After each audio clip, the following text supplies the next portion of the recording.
다정한 참견. 네, 안녕하세요. 다정한 참견의 다엘입니다. 오늘은 나와 끝까지 함께 할 사람이라는 주제로 이야기를 나눠보도록 하겠습니다.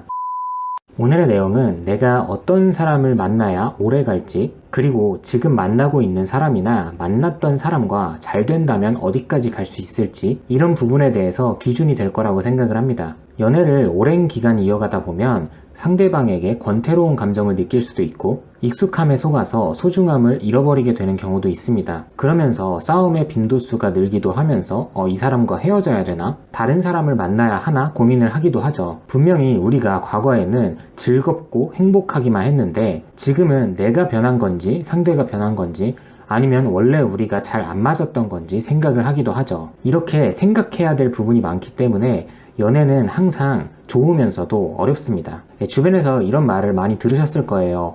20대 초반 중반까지는 많은 사람을 만나보라고요. 여러 사람을 만나보면서 사람을 보는 눈을 키우고 그리고 안목을 기르고 나는 어떤 사람을 좋아하는지 그리고 어떤 사람이 나에게 잘 맞는지를 하나씩 배워갑니다. 그런데 이 중에서도 가장 중요한 부분은 제가 개인적으로 생각했을 때는 우리가 싸웠을 때 이 문제를 풀어가는 방식입니다. 그래서 내가 만나던 사람과 싸웠을 때 그 문제를 어떻게 풀었는지에 집중을 해보시면 내가 왜 이 사람과 헤어질 수밖에 없었는지, 반대로 내가 이 사람과 왜 오래 만날 수밖에 없었는지를 알게 됩니다. 예를 들어서 싸울 때마다 나와 상대방은 서로 어떻게 표현을 했었는지, 서로 탓하고 비난하고 감정적으로 표현을 하지는 않았는지, 그때마다 서로서로 어떤 반응을 보였는지 등등이요. 그래서 이렇게 싸울 때나 문제를 헤쳐나가는 과정 중에서 표현 방식만 바꿔도 얼마든지 상대방과 평생을 함께 할 수도 있다고 생각을 합니다. 헤어질 때 많은 연인들이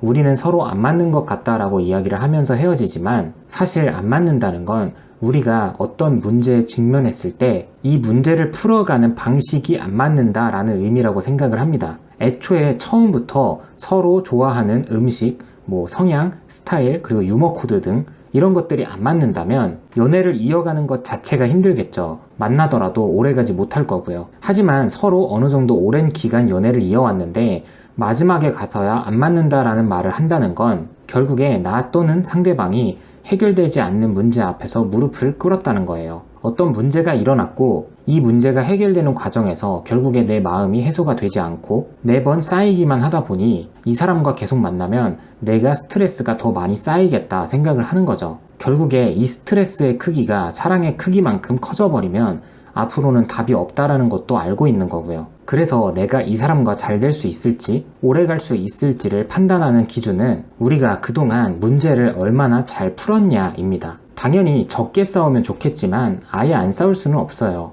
그래서 우리가 싸웠던 거에 초점을 맞추기보다는 싸웠을 때 우리가 얼마나 문제를 잘 풀어갔냐에 초점을 맞춰야 한다는 거죠. 우리는 애초에 다른 사람이기 때문에 어차피 앞으로도 계속 싸울 거거든요.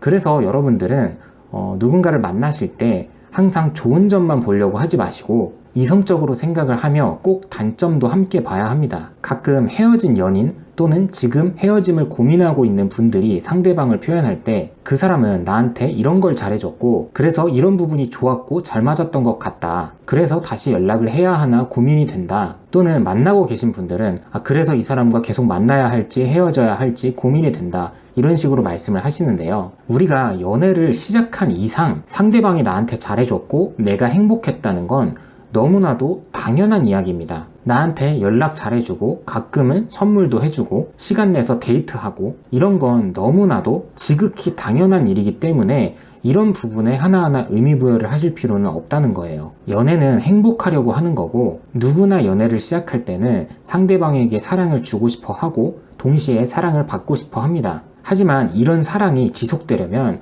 우리 사이에 걸림돌이 최대한 없어야 되고 걸림돌이 있더라도 함께 치울 의지가 있어야 하고 나 또한 상대방에게 이 걸림돌을 함께 치울 수 있는 에너지를 북돋아 줄 수 있어야겠죠. 많은 분들이 그런 이야기를 하세요.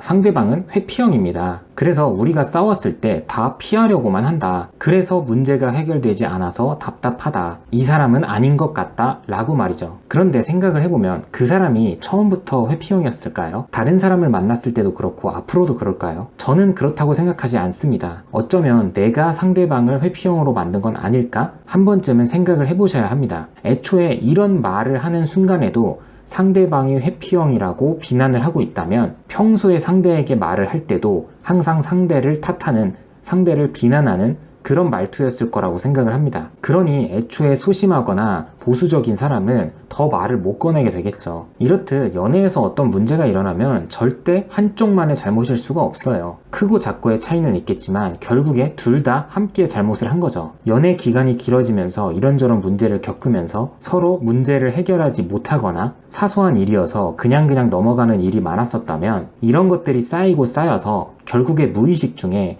이 사람과는 여기까지가 맞겠다라는 결론을 내버리게 됩니다. 그러면 나도 모르게 내 머릿속에 상대방에 대한 이미지를 기록해 버렸기 때문에 이 마음을 되돌리기가 쉽지가 않은 거죠. 이거는 내가 잘못했고 상대방이 잘못했고의 문제가 아니에요. 그래서 앞서도 말씀드린 게 문제가 발생된 것에 집중을 하기보다는 문제를 풀어가는 것에 초점을 맞추라고 말씀을 드린 거거든요. 시간이 지난 후에는 결국에 그때 우리가 문제를 잘 해결했는지 아니면 그냥 어영부영 넘어갔는지 이런 것들이 내 머릿속에 축적이 되기 때문에 내가 제 아무리 기억력이 안 좋은 금붕어라고 해도 나의 무의식이 본능적으로 반응을 해버린다는 겁니다. 그래서 결국에 내가 이 사람과 앞으로도 함께 할 수 있을까? 이 사람과 얼마나 오래 갈 수 있을까? 이 질문에 대해서 이성적으로 답을 내려보자면 우리가 지나온 과거부터 지금까지 해결되지 않았거나 해결하지 못한 문제들이 많이 남아있다면 지금 와서도 풀기 어려운 문제라면 그 사람이 아무리 내 스타일이고 매력적인 사람이라고 해도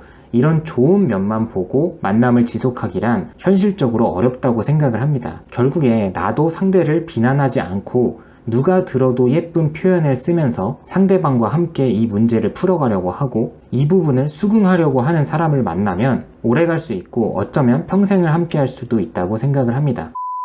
네, 오늘도 영상 시청해주셔서 감사드리고요. 지금까지 다정한 참견의 다일이었습니다.